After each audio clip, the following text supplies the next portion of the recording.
तेलंगाना में बीजेपी की शर्मनाक शिकस्त। मीडिया से बातचीत करते हुए तेलंगाना के भारतीय जनता पार्टी के सदर किशन रेड्डी ने अवाम से इज़हार तशक्कुर किया और कहा कि बीजेपी ने तेलंगाना की तरक्की के लिए जो वादा किया है उसे पूरा किया जाएगा और अवाम ने जो भरोसा करते हुए वोट का इस्तेमाल किया, भारतीय जनता पार्टी उसे मुकम्मिल करेगी।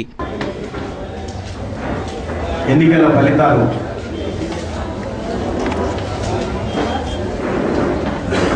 ఈ ఫలితాలలో ప్రజలు ఇచ్చినటువంటి తీర్పును భారతీయ జనతా పార్టీ రాష్ట్ర శాఖ స్వాగతం పలుకుతా ఉంది।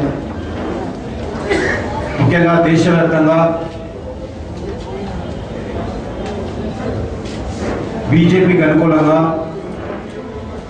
నరేంద్ర మోడీ గారి నేతృత్వంలో ఇచ్చినటువంటి తీర్పు నా భూతో నా భవిష్యత్ అనే విధంగా ఈరోజు ప్రజలు భారతీయ జనతా పార్టీకి, అభివృద్ధికి, నరేంద్ర మోడీకి పట్టం కట్టారు। ఇది చరిత్రాత్మకమైనటువంటి తీర్పు। ఇది 1952 తర్వాత మొదటిసారిగా దేశ ప్రజలు ఒక పాజిటివ్ ఓట్, ఈరోజు అభివృద్ధి మాకు కావాలి, మాకు నరేంద్ర మోడీ గారి నాయకత్వం కావాలి, ప్రజలు ఏరి కోరి పార్టీ మీద ఒత్తిడి తెచ్చి నరేంద్ర మోడీ గారిని ప్రధానమంత్రి అభ్యర్థిగా ప్రకటింపజేసుకొని నరేంద్ర మోడీని గెలిపించుకొని ఈరోజు వాళ్ళు ప్రధానమంత్రిగా మరి చేయబోతున్నారు। ఇది ప్రజలు తమకు కావలసినటువంటి నాయకుడిని ఈరోజు ఏరుకోరి ఎన్నుకున్నారు। ఇది ఒక చరిత్రాత్మకమైనటువంటి తీర్పు। 1972లో కూడా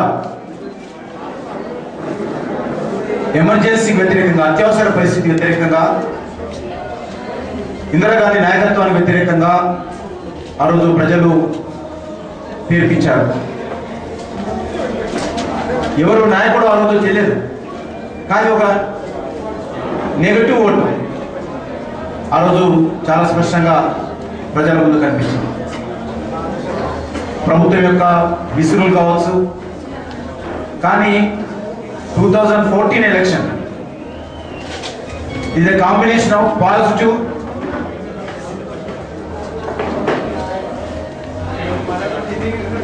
and negative। కాంగ్రెస్ పార్టీ ప్రభుత్వం యొక్క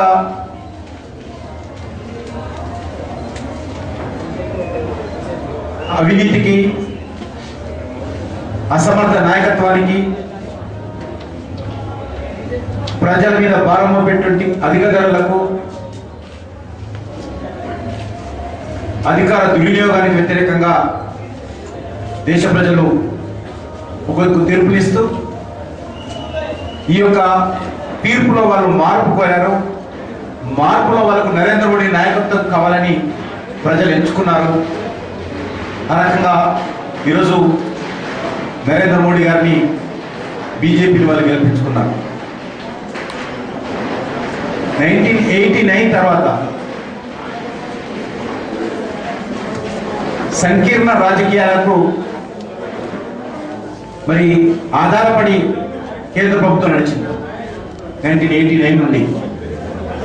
1989 తర్వాత అన్ని ఎలక్షన్స్ కూడా ఏ పార్టీకి సింగిల్ మెజార్టీ రాలేదు। ఏదో రకంగా ఇతర పార్టీల మీద మాత్రమే ఆధారపడి కేంద్ర ప్రభుత్వం పనిచేసేటువంటి పరిస్థితి ఉండేది। కానీ ఆఫ్టర్ 25 ఇయర్స్ ఆఫ్ 25 సంవత్సరాల తర్వాత ఈరోజు సంకీర్ణ రాజకీయాల్లో ఎన్డీఏ పనిచేస్తున్నప్పుడు కూడా భారతీయ జనతా పార్టీకి పూర్తి స్థాయిలో మెజార్టీ ఇవ్వడం జరిగింది। స్వతంత్రం వచ్చిన తర్వాత జనతా పార్టీని పక్కన పెడితే కాంగ్రెస్ ఇతర పార్టీగా పూర్తి స్థాయి మెజార్టీ వచ్చినటువంటి పార్టీ ఆ రోజు జనతా పార్టీలో అనేక పార్టీలు ఉన్నాయి। ఆ రోజు జనతా పార్టీ ఓల్డ్ కాంగ్రెస్ కావచ్చు, లోక్దల్ కావచ్చు, జనసంఘ్ కావచ్చు, అందరం కలిసి జైల్లో పుట్టినటువంటి పార్టీ జనతా పార్టీ। అదొక ప్రజా ఉద్యమానికి వేదికగా జనతా పార్టీ ఉండింది ఆ రోజు 77 రోజు. కానీ ఈరోజు ఆ రకంగా కాదు. ఈరోజు స్వతంత్రం వచ్చిన తర్వాత పూర్తి స్థాయి సొంతంగా మెజార్టీగా పార్లమెంటులో వచ్చినటువంటి ఏకైక జాతీయ రాజకీయ పార్టీగా ఈరోజు భారతీయ జనతా పార్టీని దేశ ప్రజలు ఆదరించి ఓట్లు వేసి ఈరోజు అధికారం ఇవ్వడం జరుగుతూ ఉంది. ముఖ్యంగా ఈ ఎన్నికలు దేశం యొక్క భవిష్యత్తును తీర్చేటువంటి ఎన్నికలుగా ప్రజలు భావిస్తున్నారు.